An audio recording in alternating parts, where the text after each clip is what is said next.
Shalom Ain, Abba Yehovah bless you. Happy Republic Day. सबको जय मसीह की। परमेश्वर आज के दिन आपको बहुत सारी आशीष और बरकत दे।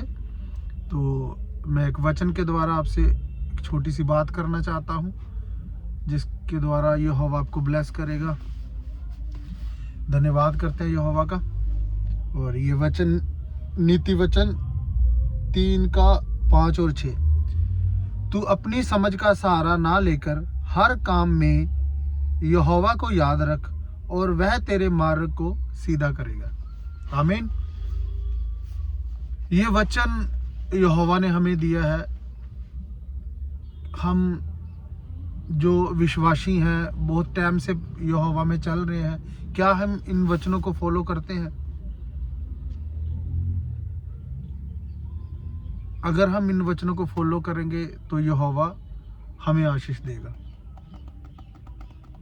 और सारी पृथ्वियों का, सारी जातियों का आपको अधिकारी बनाएगा, जब हम उसकी समझ का सहारा लेंगे। लेकिन आज हम उसकी समझ का सहारा लेते ही नहीं है।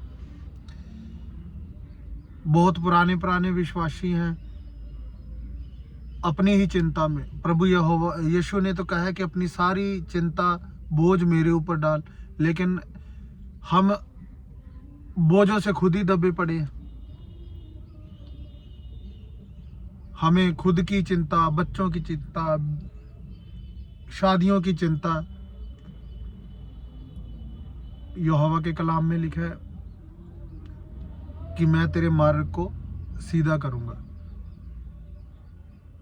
क्या हम इन वचनों को मानते हैं? थोड़े दिन पहले मेरी बेटी का 14 साल की है, 14-15 साल की है, उसका 32वां हुआ। तो कलीसिया में, पंजाब में कोई कलीसिया के मेंबर है, बहुत टाइम से आगे बैठते हैं, सब कुछ मतलब वो परमेश्वर को मानते हैं बहुत टाइम से। उन्होंने बोला कि आपको बेटी का 32वां मतलब कि जल्दी करा दिया आपने, और हमारी तो 20-22 साल की बेटी हो गई है, हमने तो अभी नहीं करवाया। बाद में जी शादी नहीं होती, अच्छा लड़का ना मिले फिर क्या करेंगे। मतलब ये मन में पहले ही थाम लिया कि हमारे बच्चों के साथ अच्छा नहीं होगा। मेन दूल्हा यीशु मसीह है। जब हम बच्चों की शादी यीशु मसीह से पहले कर देंगे तो सारे रास्ते वो अपने आप मार्ग वो सीधे करेगा।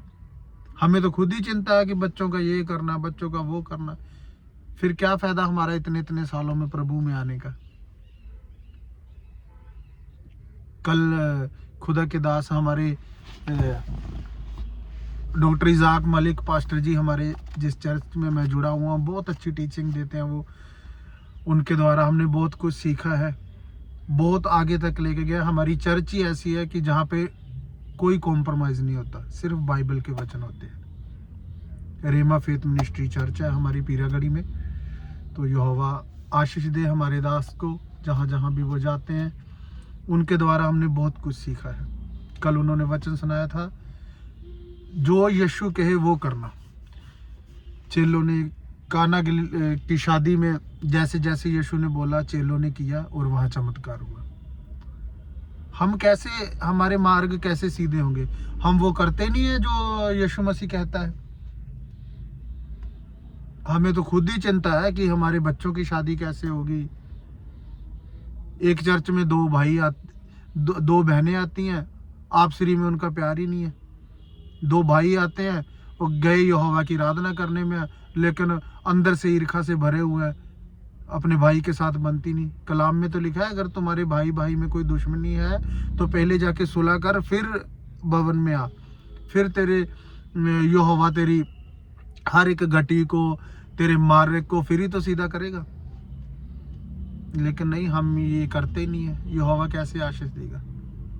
मैं कोई बहुत बड़ा वो नहीं हूँ, लेकिन मैंने ये चीज़ों को, वचनों को हमारे जैसे ही खुदा के दास जैसे जैसे बोलते गए, जैसे जैसे हमें सिखाते गए, उन चीज़ों को हमने फॉलो किया है, तो यहोवा हमें बहुत आगे लेके गया है। मैं तो कुछ भी नहीं था, यहोवा बहुत आगे लेके गया। मैं भी यही चाहता हूँ कि अगर आप वचन पे चलेंगे तो यहोवा आपको भी बहुत आगे लेके जाएगा। रिश्तेदारी की, भाई बहन की चिंता करनी छोड़ दें। खुदा के कलाम में लिखा है ना, यहोवा के कलाम में, कि तू बच तो तेरा घराना बचाया जाएगा।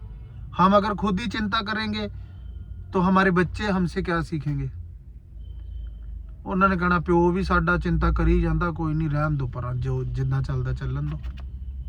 लेकिन नहीं, आपको यहोवा के कलाम के हिसाब से चलना पड़ेगा, फिर आप आशीष पाएंगे।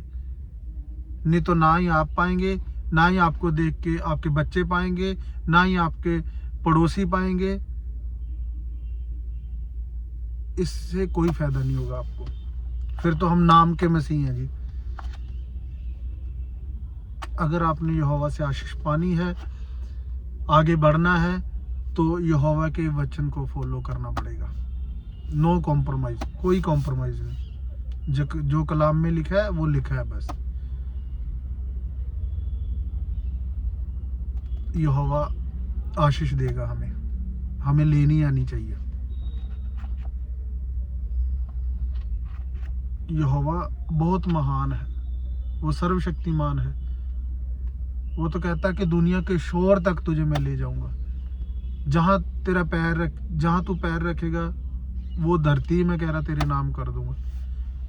लेकिन हमें लेनी भी तो आनी चाहिए, फिर ही तो यहोवा हमें देगा।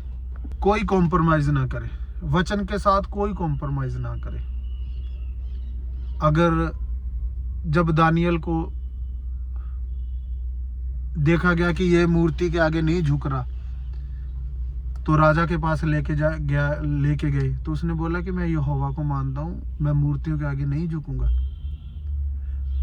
शेर के आगे फेंका गया, फिर भी नहीं झुका। अगर उस टाइम वो कॉम्प्रोमाइज कर लेता कि फिर क्या हुआ, मैं अंदर से यहोवा को मान लेता हूँ और मूर्ति के आगे झुक जाता हूँ और बोल देता हूँ हालेलुया हालेलुया।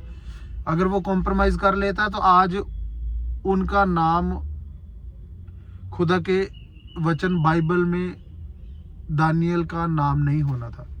और भी हनन्याह, मिशाएल, अजरिया, उनका भी नाम बाइबल में नहीं होना था। बहुत बड़े बड़े खुदा के दास हैं। विश्वास करें, यहोवा सब कुछ मुहैया करेगा। जब अब्राहम इसहाक को लेके जा रहा था बलि देने के लिए, तो डर तो उसके मन में था होगा, लेकिन विश्वास सबसे बड़ी चीज, यहोवा के ऊपर उसका विश्वास था। उसने बोला, उसके बेटे ने बोला कि पापा लकड़ी भी है, आग भी है, छुरी भी है, लेकिन जिसकी बलि देनी है वो बछड़ा, वो बकरा, वो कहाँ है, वो मेमना कहाँ है? उसके बाप ने कहा यहोवा इंतजाम करेगा, और यहोवा ने इंतजाम किया।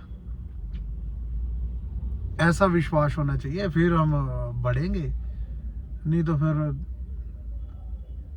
जिन्ने लाई गली उससे न तुर चली, वही बात हो जाती है। इसलिए अपनी समझ का सहारा ना ले। बहुत अच्छा कलाम यहोवा के दास डॉक्टर इजाक मलिक ने कल सुनाया था कि जैसे यीशु कहता है वैसे करें, जैसे यहोवा का कलाम कहता है वैसे करें, फिर आप आशीष पाएंगे। अपनी समझ का सहारा ना लो। यहोवा आपको बहुत सारी आशीष दे। यहोवा में बने रहे। यहोवा आपको ब्लेस करे। अब्बा यहोवा आपके साथ रहे हमेशा। यीशु हमेशा के नाम से आमीन।